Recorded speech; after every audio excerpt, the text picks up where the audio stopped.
نحمده ونستعينه ونؤمن به ونتوكل عليه ونعوذ بالله من شرور أنفسنا ومن سيئات أعمالنا من يهده الله فلا مضل له ومن يضلل فلا هادي له أشهد أن لا إله إلا الله وحده لا شريك له وأشهد أن محمدا عبده ورسوله أرسله بالهدى ودين الحق ليظهره على الدين كله ولو كره المشركون اللهم صل على محمد وعلى آل محمد كما صليت على إبراهيم وعلى آل إبراهيم إنك حميد مجيد أما بعد فإن خير الكلام كلام الله وخير الحديث كتاب الله وخير الهدي هدي محمد صلى الله عليه وسلم وشر الأمور محدثاتها وكل محدثة بدعة وكل بدعة ضلالة وكل ضلالة في النار أعوذ بالله من الشيطان الرجيم يا أيها الذين آمنوا اتقوا الله حق تقاته ولا تموتن إلا وأنتم مسلمون يا أيها الذين آمنوا اتقوا الله وقولوا قولا سديدا يصلح لكم أعمالكم ويغفر لكم ذنوبكم ومن يطع الله ورسوله فقد فاز فوزا عظيما بسم الله الرحمن الرحيم والذين استجابوا لربهم وأقاموا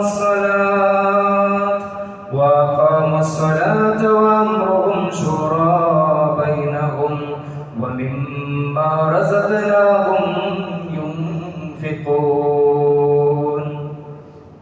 رب اشرح لي صدري ويسر لي أمري واحلل عقدة من لساني يفقهوا قولي ഏറെ ബഹുമാന്യരായ സത്യവിശ്വാസിനികളെ പ്രിയമുള്ള സഹോദരി സഹോദരന്മാരെ, സർവ്വലോക രക്ഷിതാവും അളവറ്റ ദയാപരനുമായ റബ്ബ് സുബ്ഹാനഹു വ തആലയുടെ വിധിവിലക്കുകളും അവന്റെ മാർഗനിർദ്ദേശങ്ങളും ജീവിതത്തിന്റെ രഹസ്യ പരസ്യ മേഖലകൾ പ്രത്യേകം സൂക്ഷിച്ചുകൊണ്ട് ജീവിക്കണമെന്ന് സ്വന്തത്തോടെന്ന പോലെ എവരെയും ആമുഖമായി ഉണർത്തുകയാണ്, വസിയ്യത്ത് ചെയ്യുകയാണ്. അല്ലാഹു സുബ്ഹാനഹു വ തആല ഇഷ്ടപ്പെടുന്ന അവരുടെ യഥാർത്ഥ ഇബാദത്തുകളുടെ കൂട്ടത്തിൽ നമ്മെ ഇവരെയും ഉൾപ്പെടുത്തി അനുഗ്രഹിക്കുമാറാകട്ടെ. പരിശുദ്ധ ഇസ്ലാം മറ്റുള്ള ദർശനങ്ങളെ പോലെ, മറ്റുള്ള പ്രത്യയശാസ്ത്രങ്ങളെ പോലെ ഏതെങ്കിലും ഒരു മനുഷ്യന്റെ ചിന്തയിലോ ബുദ്ധിയിലോ ആലോചനയിലോ രൂപം കൊണ്ട ഒന്നല്ല, മറിച്ച് സട്ടാവായിട്ടുള്ള അല്ലാഹു സുബ്ഹാനഹു വ തആല മനുഷ്യന് വേണ്ടിയിട്ട് കൃത്യമായി കൊണ്ടുള്ള നിയമനിർദ്ദേശങ്ങളിലൂടെ അല്ലാഹു മനുഷ്യനെ മാനവരാശിക്ക് തൃപ്തിപ്പെട്ടു നൽകിയിട്ടുള്ള മതമാണ് പരിശുദ്ധ ദീനുൽ ഇസ്ലാം എന്ന് പറയുന്നത്. ഈ ഇസ്ലാം മുന്നോട്ട് വെക്കുന്ന കാര്യങ്ങൾ, അധ്യാപനങ്ങൾ, അത് മനുഷ്യന്റെ സമസ്ത മേഖലകളിലും അവന്റെ ജീവിതത്തിന്റെ സമസ്ത മേഖലയിലേക്കുമുള്ള കൃത്യമായി കൊണ്ടുള്ള നിർദ്ദേശങ്ങളാണ്. അവന്റെ ജീവിതത്തിലുള്ള പ്രശ്നങ്ങൾക്ക്, പരീക്ഷണങ്ങൾക്ക്, പ്രതിസന്ധികൾക്കുള്ള ഒരു പരിഹാരമായി കൊണ്ടാണ് പരിശുദ്ധ ഇസ്ലാം അതിന്റെ അധ്യാപനങ്ങളെ നമ്മുടെ മുന്നിലേക്ക് വെക്കുന്നത്.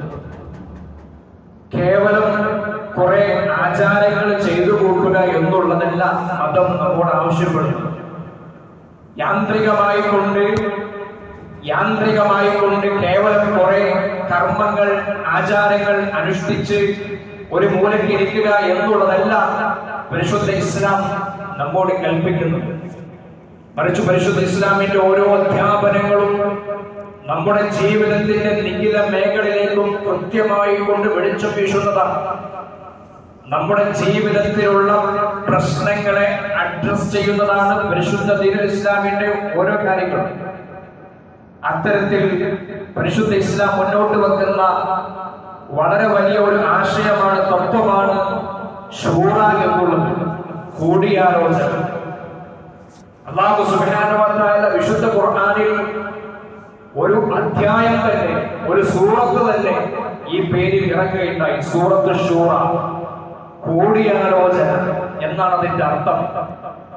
ഒരു സൂറത്ത് തന്നെ അല്ലാഹു സുബ്ഹാനഹു വ തആല അവതരിപ്പിച്ചുകൊണ്ട് കൂടിയാലോചനയുടെ മഹത്വത്തെ പറ്റിയിട്ട്, അതിന്റെ പ്രാധാന്യത്തെ പറ്റിയിട്ട് മാനവരാശിയെ കൃത്യമായി കൊണ്ട് പഠിപ്പിക്കുകയാണ്, ബോധവൽക്കരിക്കുകയാണ്.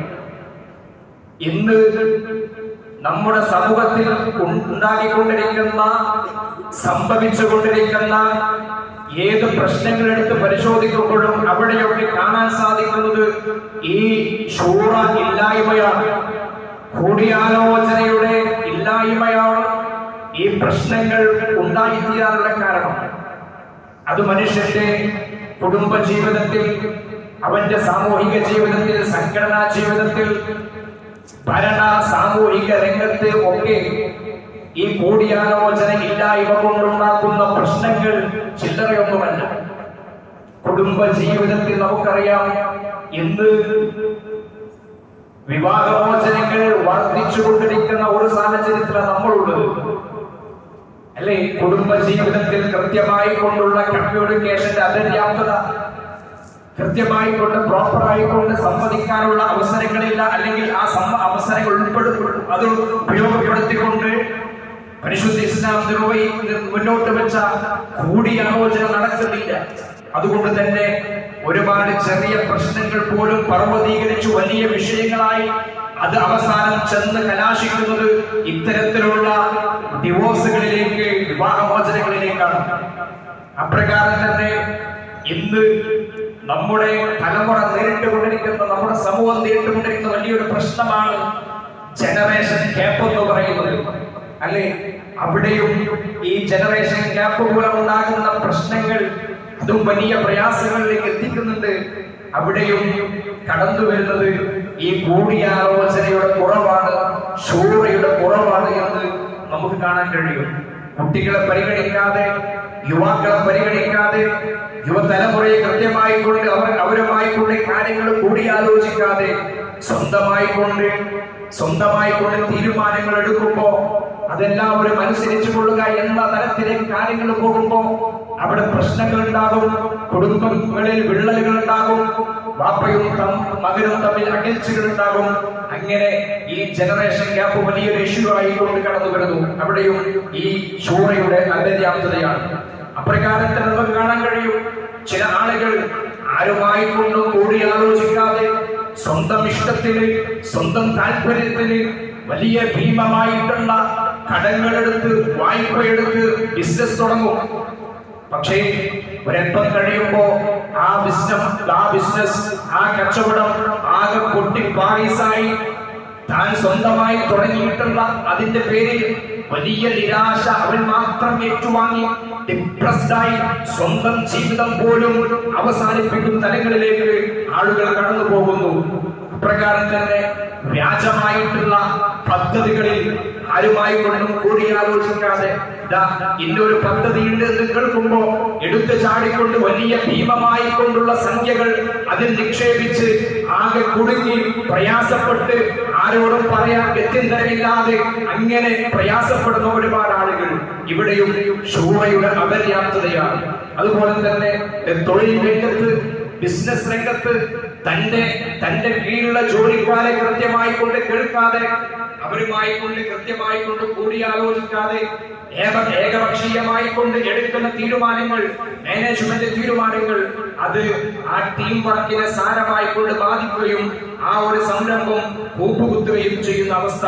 അവിടെയും വില്ലനായി കടന്നു വരുന്നത് ശൂറയുടെ അപര്യാപ്തതയാണ്. നോക്കൂ നിങ്ങൾ, ഇങ്ങനെ നമ്മുടെ ജീവിതത്തിന്റെ ഏത് മേഖലകൾക്ക് പരിശോധിക്കുമ്പോഴും ആ ശൂറ ഇല്ലായ്മ, കൂടിയാലോചന ഇല്ലായ്മയുടെ വലിയ ദുരന്തങ്ങളാണ് ഏത് മേഖലകളിലും പ്രശ്നങ്ങളായിക്കൊണ്ട് നമുക്ക് കാണാൻ കഴിയുന്നത്.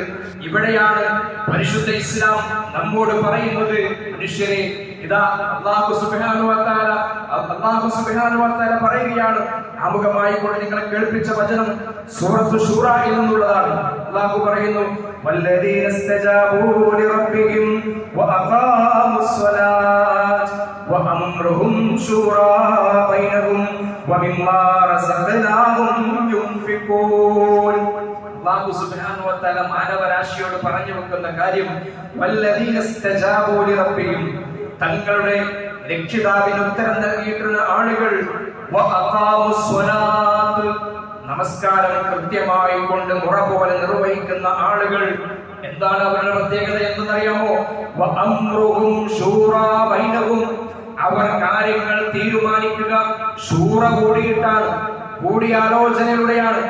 ഏകപക്ഷീയമായി കൊണ്ടുള്ള തീരുമാനങ്ങളല്ല, അല്ലെങ്കിൽ ഏകാധിപത്യ സ്വഭാവത്തിലല്ല അവർ കാര്യങ്ങൾ തീരുമാനിക്കുക. മറിച്ച് വഅംറുഹും ശൂറാ ബൈനഹും, അടിവരയിട്ട് മനസ്സിലാക്കണം, അവർ അവരുടെ കാര്യങ്ങൾ തീരുമാനിക്കുക ശൂറ കൂടിയിട്ടാണ്.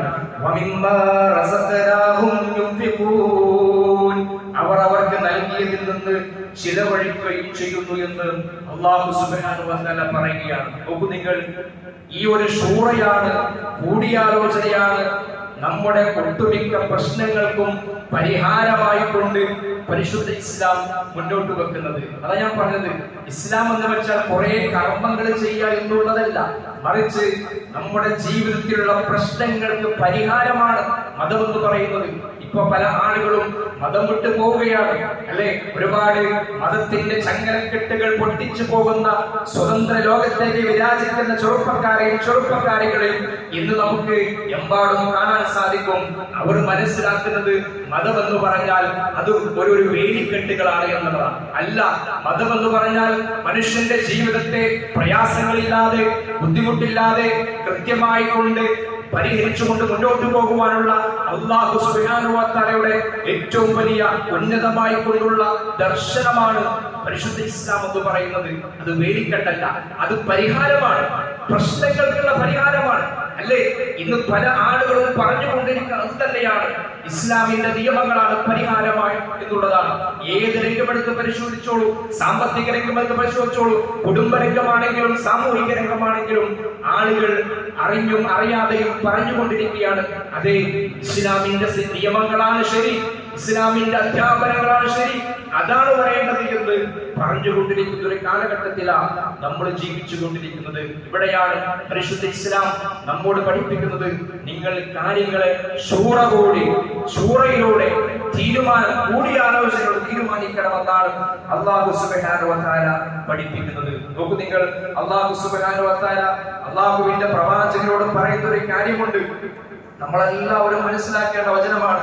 സൂറത്തു ആലു ഇമ്രാനിലെ 159-ാമത്തെ വചനം.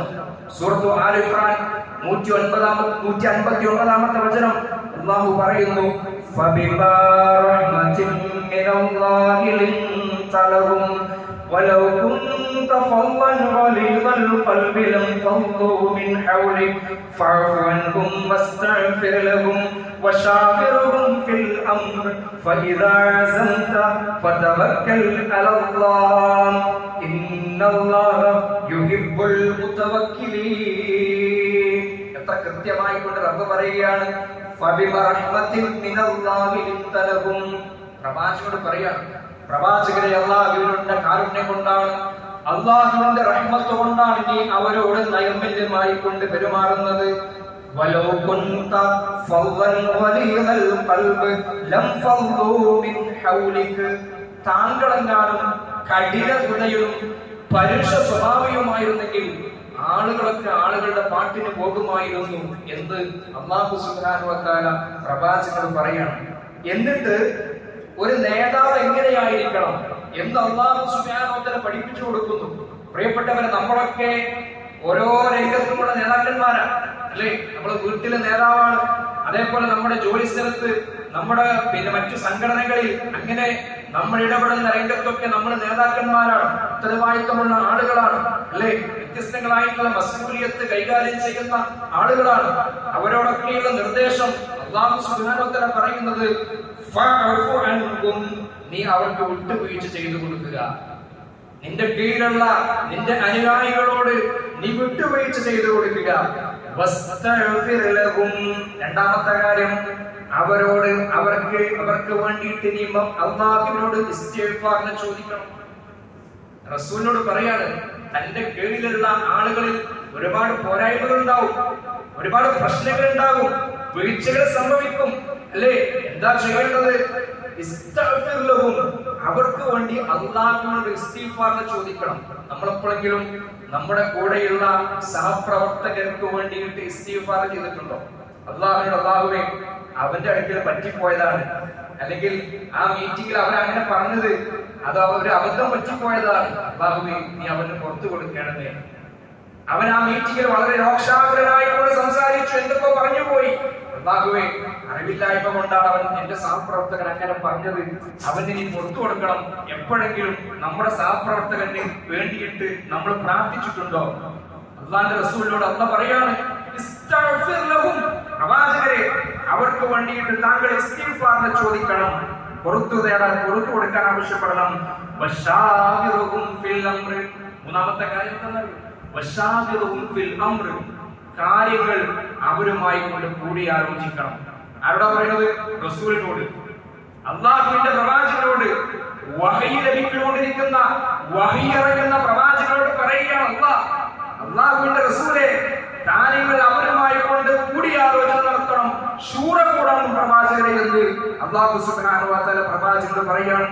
എന്നിട്ടോ ഫഇദാ അസംത, അങ്ങനെ ശൂറ കൂടി തീരുമാനമെടുത്തു കഴിഞ്ഞാൽ ഫതവക്കൽ അലല്ലാഹ്, അല്ലാഹുവിൽ വരവേൽപ്പിക്കുക. ഇന്നല്ലാഹ യുഹിബ്ബുൽ മുതവക്കിലീൻ, അങ്ങനെ വരവേൽപ്പിക്കുന്ന ആളുകളെ അല്ലാഹു ഇഷ്ടപ്പെടുന്നതാണ് എന്ന് അല്ലാഹു സുബ്ഹാനഹു വ തആല പറയുകയാണ്. നിങ്ങൾ, ഇതാണ് ഒരു വിശ്വാസിയുടെ നിലപാട് എന്ന് പറയുന്നത്, ഇതാണ് ഒരു നേതാവ് എന്ന് പറയുന്നത്.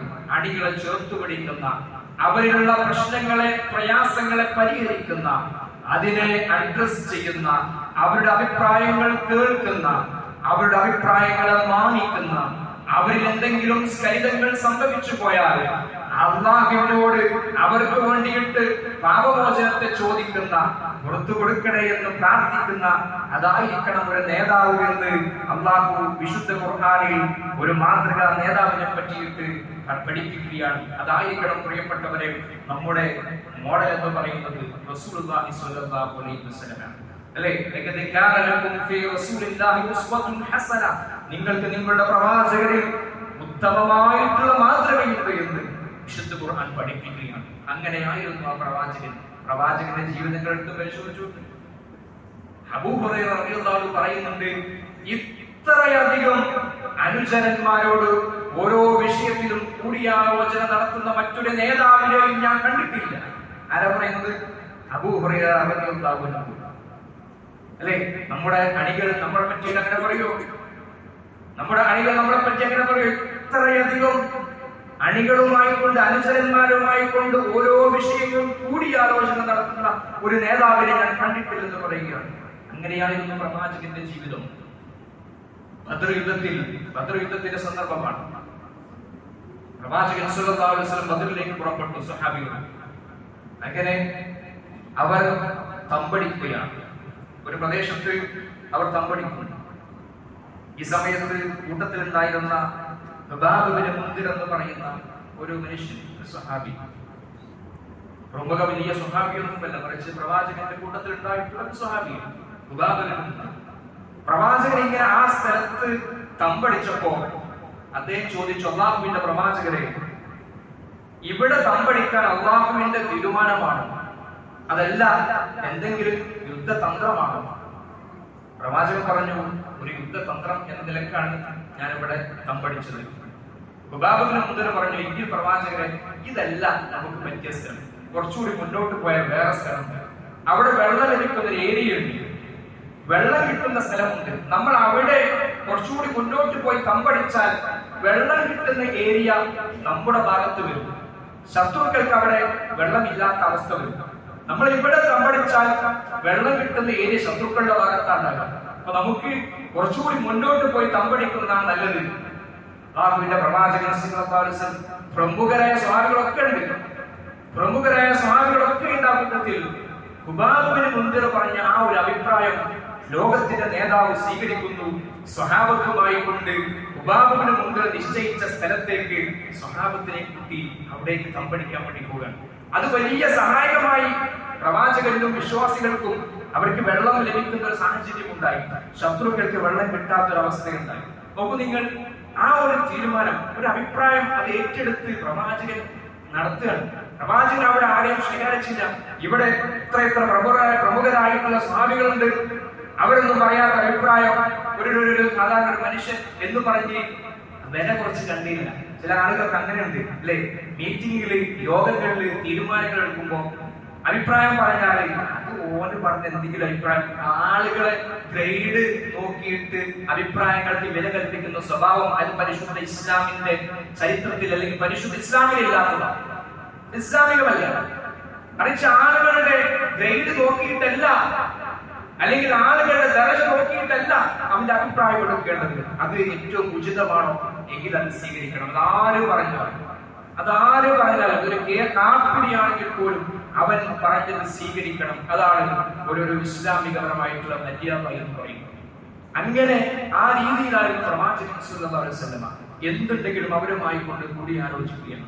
അതുപോലെ ഈ ബദറിന്റെ സന്ദർഭത്തിൽ ഒരു ഭാഗത്ത് ശത്രു സൈന്യം, മറ്റൊരു ഭാഗത്ത് അബൂ സുഫിയാൻ നേതൃത്വത്തിലുള്ള കച്ചവട സംഘം. ആരെ നേരിടണം? കൺഫ്യൂഷനായി. പ്രവാചകൻ മുഹാജിറുകളെ വിളിച്ചു, അൻസ്വാരികളെ വിളിച്ചു, കൂടിയാലോചിച്ചു എന്ത് ചെയ്യണം. ഇങ്ങനെ ഒരു പ്രശ്നമുണ്ട്. ഒരു ഭാഗത്ത് ശത്രു സൈന്യമുണ്ട്, മറ്റൊരു ഭാഗത്ത് അബൂ സുഫിയാന്റെ നേതൃത്വത്തിലുള്ള കച്ചവട സംഘമുണ്ട്. ആരെയാണ് നേരിടേണ്ടത്? അങ്ങനെ അവരെ കൂടിയാലോചിച്ച് തീരുമാനിക്കുകയാണ്. നമുക്ക് ശത്രു സൈന്യത്തെ നേരിടാം എന്നുള്ള തീരുമാനം പ്രവാചകൻ സല്ലല്ലാഹു അലൈഹി വസല്ലം കൈക്കൊള്ളുകയും അല്ലെ. പ്രവാചകന് വേണമെങ്കിൽ ഒരു ഓർഡർ പുറപ്പെടുവിച്ചാൽ മതി, ഒറ്റ കാര്യം പറഞ്ഞാൽ മതി, എല്ലാ സ്വഹാബികളും ഒരക്ഷരം ഇണ്ടാതെ കൂടെ ഉണ്ടാവും അല്ലെ, കൂടെ ഉണ്ടാവും. പക്ഷേ പ്രവാചകൻ അങ്ങനെ ചെയ്തില്ല. ഓരോ വിഷയത്തിലും സ്വഹാബത്തിനെ വിളിച്ച് കൂടിയാലോചിക്കണം. നമുക്ക് ഇങ്ങനെ ചെയ്തൂടെ, നമ്മൾ എന്താ ചെയ്യേണ്ടത് അല്ലെ? അങ്ങനെ കൂടിയാലോചിച്ച് ആണ് പ്രവാചകൻ സല്ലല്ലാഹു അലൈഹി വസല്ലം ഓരോ തീരുമാനങ്ങളും എടുത്തത് എന്ന് നമുക്ക് കാണാൻ കഴിയും. പ്രവാചകൻ സല്ലല്ലാഹു അലൈഹി വസല്ലം പിന്നെ സ്ത്രീകളുടെയും കുട്ടികളുടെയും അഭിപ്രായങ്ങൾ വരെ എടുത്തിരുന്നതാണ്. അവരെ പോലും പ്രവാചകൻ പരിഗണിച്ചിരുന്നു. അത് ഏതെങ്കിലും പെണ്ണ് പറഞ്ഞതല്ലേ എന്ന് വിചാരിച്ച് തള്ളിക്കളഞ്ഞിട്ടില്ല. അത് ഏതെങ്കിലും കുട്ടി പറഞ്ഞതല്ലേ എന്ന് വിചാരിച്ച് തള്ളിക്കളഞ്ഞിട്ടില്ല. അവരുടെ പോലും അഭിപ്രായങ്ങൾ മുഖവിലേക്ക് എടുത്തുകൊണ്ടായിരുന്നു പ്രവാചകൻ സല്ലല്ലാഹു അലൈഹി വസല്ലം മുന്നോട്ട് പോയിരുന്നത് അല്ലെ.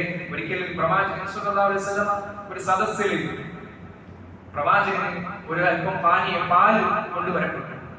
പ്രവാചകൻ ആ പാല് കുടിച്ചിട്ട് അതിന്റെ ബാക്കി വരുന്ന ഭാഗം അനുചരന്മാർക്ക് കൊടുക്കുകയാണ്. അറബികൾ ചെയ്യാറുള്ളത് കുടിച്ചിട്ട് ആദ്യം കൊടുക്കുക വലത് ഭാഗത്ത് ഉള്ള ആൾക്കാണ്. അങ്ങനെയാണ് അവരിങ്ങനെ കൈമാറിക്കുക. പ്രവാചകൻ സല്ലല്ലാഹു അലൈഹി വസല്ലം പാല് കുടിച്ചു. വലത് ഭാഗത്ത് ഇരിക്കുന്നത് ചെറിയ കുട്ടിയായിട്ടുള്ള ഇബ്നു അബ്ബാസ് ആണ്. തൊട്ടപ്പുറത്ത് ഇടതു ഭാഗത്ത് അബൂബക്കർ റളിയല്ലാഹു, ഉമർ റളിയല്ലാഹു, മുതിർന്ന പ്രമുഖരായിട്ടുള്ള സ്വഹാബികളുണ്ട്. വലതു ഭാഗത്ത് ഇബ്നു അബ്ബാസ് ആണ്. അപ്പൊ പ്രവാചകൻ പാല് കുടിച്ചിട്ട് മുതിർന്ന ആളുകളെ ബഹുമാനിക്കാമാണല്ലോ. പ്രവാചകൻ ഇബ്നു അബ്ബാസ് ആയിട്ടുള്ള കുട്ടിയോട് ചോദിച്ചു, ഞാൻ ഈ പാൽ, ഇതിന്റെ ഈ ഒരു പാനപാത്രം ഇവിടെ കൊടുത്തോട്ടെ? ഇടതു ഭാഗത്തുള്ള ആൾക്ക് കൊടുത്തോട്ടെന്ന് ആ കുട്ടിയോട് അനുമതി ചോദിക്കാം.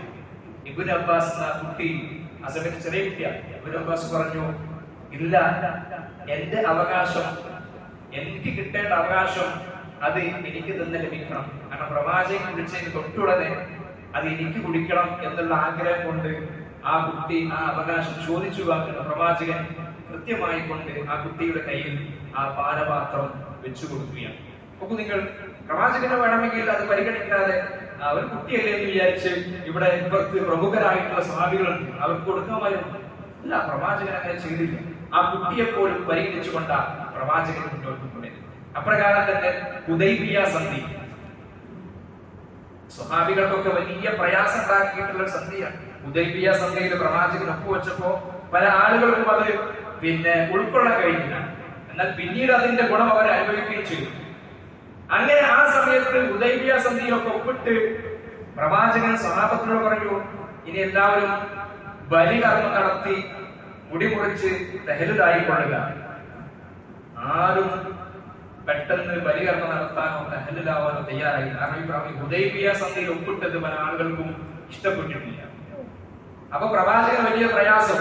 പ്രവാചകൻ ഈ വിഷമം കൊണ്ട് നേരെ വീട്ടിലേക്ക് പോയി ഉമ്മു സലമയുടെ അടുക്കൽ പോയി പ്രവാചകൻ പറഞ്ഞു, ഭാര്യയുമായി കൊണ്ട് പങ്കുവെക്കുക. അപ്പൊ നിങ്ങൾ എന്തുണ്ടെങ്കിലും തന്റെ ഭാര്യയുമായി കൊണ്ട് ഷെയർ ചെയ്യും, കൂടി ആലോചിക്കണം. ഭാര്യയോട് പറഞ്ഞു, ഇങ്ങനൊരു സംഭവം ഉണ്ട്, ഞാനും പറഞ്ഞിട്ട് പെട്ടെന്ന് ആരും ചെയ്തിട്ടില്ല, അങ്ങനെ നിർവഹിച്ചിട്ട് തഹല്ലുലായിട്ടില്ല.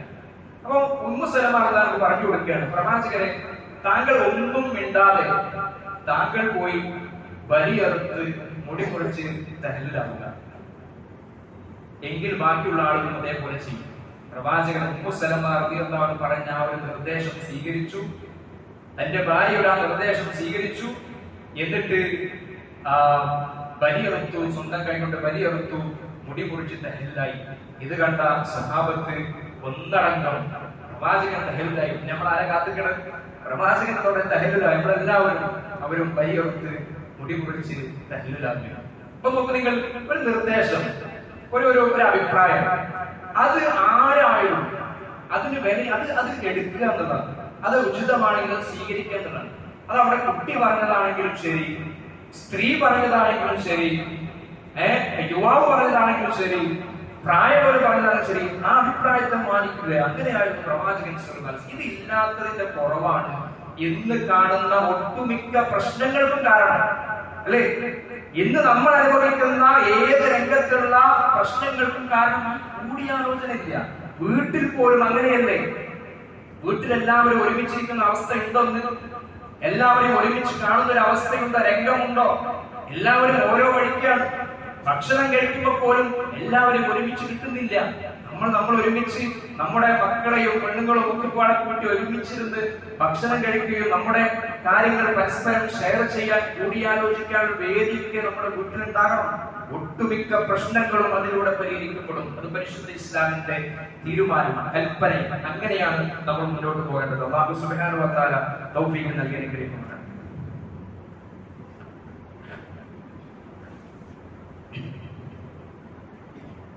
إن الحمد لله والعاقبة للمتقين ولا عدوان إلا على الظالمين وصلي وسلم على أشرف الأنبياء والمرسلين وعلى آله وصحبه أجمعين. സർവ്വലോകരക്ഷിതാവും അളവറ്റ ദയാപരനുമായ റബ്ബ് സുബ്ഹാനഹു വ തആലയുടെ വിധിവിലക്കുകളും അവന്റെ നിർദ്ദേശങ്ങളും ജീവിതത്തിന്റെ രഹസ്യ മേഖലയിൽ പ്രത്യേകം സൂക്ഷിച്ചുകൊണ്ട് ജീവിക്കണമെന്ന് ഒരിക്കൽ കൂടി ഓർമ്മപ്പെടുത്തുകയാണ്. നമ്മുടെയൊക്കെ മഹല്ലുകളിലുള്ള വലിയൊരു പ്രശ്നമാണ്. പരിപാടികളൊന്നും നടക്കുന്നില്ല, പ്രവർത്തിക്കാൻ ആളെ കിട്ടുന്നില്ല, അല്ലെങ്കിൽ വിളിച്ചിട്ട് ആളുകൾ വരുന്നില്ല. നമ്മളൊക്കെ ചെയ്യേണ്ടത് നമ്മുടെ മഹല്ലിൽ, നമ്മുടെ യൂണിറ്റിൽ പരിപാടികൾ നടക്കണം, ദഅവാ പ്രവർത്തനങ്ങൾ നടക്കണം, സജീവമായിട്ട് മുന്നോട്ട് പോകണം. നമ്മൾ ആദ്യം ചെയ്യേണ്ടത് യോഗങ്ങൾ വിളിക്കണം, കൂടിയാലോചന ഏറ്റവും പ്രധാനം. പരാതി പറയുകയല്ല, മറിച്ച് നമ്മൾ മീറ്റിങ്ങുകൾ വിളിക്കുക. KNM-ഉം ISM-ഉം MSM-ഉം MGM-ഉം ഒരുമിച്ച് നമ്മുടെ യൂണിറ്റിൽ കൂടിയിരിക്കണം. എത്രയായി നമ്മൾ സംയുക്തമായി കൊണ്ടൊരു മീറ്റിംഗ് കൂടിയിട്ട് കൂടിയാലോചന നടത്തിയിട്ട്, എന്നിട്ട് നമ്മൾ പറയും പരിപാടി ഒന്നും നടക്കുന്നില്ല, ആളുകളെ കിട്ടുന്നില്ല, ഇതിന് വേണ്ട വഴി നമ്മൾ എടുക്കണ്ടേ? നമ്മളെല്ലാവരും വിളിക്കുക, യുവാക്കളെ, യുവതികളെ, നമ്മുടെ കുട്ടികളെ എല്ലാവരെയും വിളിച്ചുകൂട്ടി മഹല്ലിൽ അടിയന്തരമായി കൊണ്ട് സംയുക്തമായി മീറ്റിങ്ങുകൾ, കൂടിയാലോചനകൾ നടത്താൻ നമ്മൾ തയ്യാറായാൽ ആ മഹല്ലിൽ, ആ യൂണിറ്റിൽ യാതൊരു സംശയം വേണ്ട പ്രവർത്തനങ്ങൾ നടക്കും. ദഅവാ പ്രവർത്തനങ്ങൾ നടക്കും, QHLS ക്ലാസുകൾ നടക്കും, വെളിച്ചം പദ്ധതി മുന്നോട്ട് പോകും. ISM-ന്റെ ക്യാമ്പയിൻ പ്രഖ്യാപിക്കപ്പെട്ടിരിക്കുകയാണ്. മുഹമ്മദ് നബി സല്ലല്ലാഹു അലൈഹി വസല്ലം മാനവ മൂല്യങ്ങളുടെ നേർസാക്ഷ്യം എന്നുള്ള ക്യാമ്പയിൻ പ്രഖ്യാപിക്കപ്പെട്ടിരിക്കുകയാണ്. ഒരുപാട് പ്രവർത്തനങ്ങളാണ് ഫീൽഡിലേക്ക് വരുന്നത്. ഉസ്റത്തുൽ ഹസന, കുടുംബ സംഗമങ്ങൾ ഓരോ യൂണിറ്റിലും നടക്കണം. ഇതൊക്കെ എങ്ങനെ നടക്കും? നമ്മൾ അടിയന്തരമായിക്കൊണ്ട് സംയുക്തമായിക്കൊണ്ട് യോഗം വിളിക്കണം. അങ്ങനെ കൂടിയാലോചനയിലൂടെ എല്ലാവരുടെയും അഭിപ്രായങ്ങളെ മാനിച്ചുകൊണ്ട് മുന്നോട്ട് പോകാൻ, നല്ല പ്രവർത്തനങ്ങൾ കാഴ്ചവെക്കാൻ നമുക്ക് സാധിക്കണം. അതല്ലാതെ പരാതി പറഞ്ഞ് നടക്കലല്ല എന്ന് നമ്മൾ തിരിച്ചറിയുക. സൊല്യൂഷനിലേക്കാണ് നമ്മൾ പോകേണ്ടത്. ഇസ്ലാം എല്ലാത്തിനുമുള്ള സൊല്യൂഷനാണ് നമ്മളെ മുമ്പിൽ വെച്ചു തരുന്നത് എന്ന് നമ്മൾ മനസ്സിലാക്കുക. അള്ളാഹു നമുക്ക് തൗഫീഖ് നൽകി അനുഗ്രഹിക്കുമാറാകട്ടെ. അള്ളാഹുവേ, നമ്മൾ വന്നു പോയിട്ട് ചെറുതും വലുതുമായിട്ടുള്ള മുഴുവൻ പാപങ്ങളും ഞങ്ങൾക്ക് ഇനി വിട്ടുപുറത്ത് മാപ്പാക്കി തരണ റഹ്മാനെ. അള്ളാഹുവേ, നമ്മുടെ കുടുംബങ്ങൾ നഷ്ടപ്പെട്ടു പോയ നമ്മുടെ മാതാപിതാക്കൾ, കൂട്ടുകുടുംബങ്ങൾ, സഹോദരി സഹോദരന്മാർ, അള്ളാഹു അവർക്ക് ഇനി മഹ്ഫിറത്തും മർഹമത്തും നൽകി അനുഗ്രഹിക്കണം. അള്ളാഹുവേ, നമ്മുടെ തലസ്ഥാനത്തിന്റെ നമ്മുടെ രാജ്യത്തിന്റെ തലസ്ഥാന നഗരിയിൽ പ്രക്ഷോഭങ്ങൾ നടന്നുകൊണ്ടിരിക്കണം. അള്ളാഹുവേ, ഇത്രയും പെട്ടെന്ന് ആശ്വാസവും സമാധാനവും ഒക്കെ നൽകി അനുഗ്രഹിക്കണം. അള്ളാഹുവേ, ലോകത്തിന്റെ അഷ്ടദിക്കുകളിൽ പ്രയാസപ്പെടുന്ന നമ്മുടെ സഹോദരങ്ങൾ, അള്ളാഹു അവർക്ക് ഇനി ആശ്വാസവും സമാധാനവും നൽകി അനുഗ്രഹിക്കണം. ലോകം കൊണ്ട് കടം കൊണ്ട് പ്രയാസപ്പെടുന്ന ഒരുപാട് ആളുകൾ അവരുടെ ബുദ്ധിമുട്ടുകളും പ്രയാസങ്ങളും ദൂരീകരിച്ചു കൊടുക്കണം റഹ്മാനെ. അല്ലാഹുമ്മ ഗ്ഫിർ ലിൽ മുഅ്മിനീന വൽ മുഅ്മിനാത്ത് വൽ മുസ്ലിമീന വൽ മുസ്ലിമാത്ത് അൽഅഹ്യാഇ മിൻഹും വൽ അംവാത്ത്. റബ്ബനാ ലാ തുസിഗ് ഖുലൂബനാ ബഅദ ഇദ് ഹദൈതനാ വഹബ് ലനാ മിൻ ലദുൻക റഹ്മ ഇന്നക അൻതൽ വഹ്ഹാബ്. അല്ലാഹുമ്മ അജ്ർനാ മിനൻ നാർ, അല്ലാഹുമ്മ അജ്ർനാ മിനൻ നാർ, അല്ലാഹുമ്മ അജ്ർനാ മിനൻ നാർ. റബ്ബനാ ആതിനാ ഫിദ് ദുനിയ ഹസന വഫിൽ ആഖിറതി ഹസന വഖിനാ അദാബൻ നാർ. റബ്ബനാ തഖബ്ബൽ മിന്നാ ഇന്നക അൻതസ് സമീഉൽ അലീം وتب علينا إنك أنت التواب الرحيم. آمين آمين برحمتك يا أرحم الراحمين والحمد لله رب العالمين.